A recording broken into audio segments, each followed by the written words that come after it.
क्या आप जानते हैं कि दुनिया का सबसे बड़ा मुस्लिम देश कौन सा है?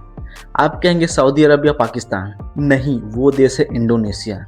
लेकिन क्या आप जानते हैं कि इस कट्टर इस्लामिक देश में 20,000 के नोट पर भगवान गणेश जी की फोटो छपी थी।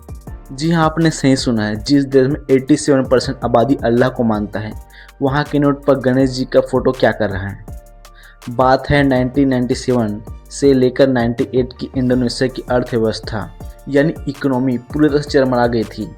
वहाँ की करेंसी रुपया अपनी वैल्यू खो रही थी, महंगाई आसमान छू रहा था और लोग सड़कों पर थे।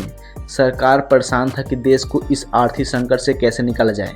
तभी वहाँ के बड़े विचार कोई और सरकार ने अनोखा फैसला लिया। उन्होंने तय किया कि इस नोट पर शिक्षा और बुद्धि के देवता भगवान गणेश जी की तस्वीर लगाना चाहिए। अब सवाल ये आता है कि गणेश जी क्यों? दरअसल इंडोनेशिया लोगों को मानना है कि उनकी जड़ें माजापहित एम्पायर से जुड़े होते हैं, जो एक महान हिंदू साम्राज्य था। वहाँ के लोग भले ही धर्म से मुसलमान बन गए हो, लेकिन अपनी संस्कृति यानी कल्चर को आज भी हिंदू धर्म ही मानते हैं।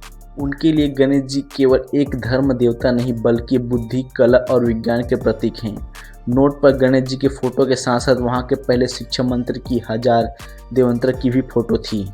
इंडोनेशिया का मानना था कि शिक्षा और बुद्धि देश को ही गरीबी से निकाल सकता है। हैरानी की बात तो यह है कि उस नोट के आने के बाद वहाँ की आर्थिक स्थिति सुधार होने लगा। हालांकि एक इत्तेफाक भी हो सकता है, लेकिन वहाँ के लोगों की आस्था और गहरा हो गया। सिर्फ नोट ही नहीं, इंडोनेशिया के नेशनल एयरलाइन का नाम गरुड़ है, जो भगवान विष्णु के वाहन हैं।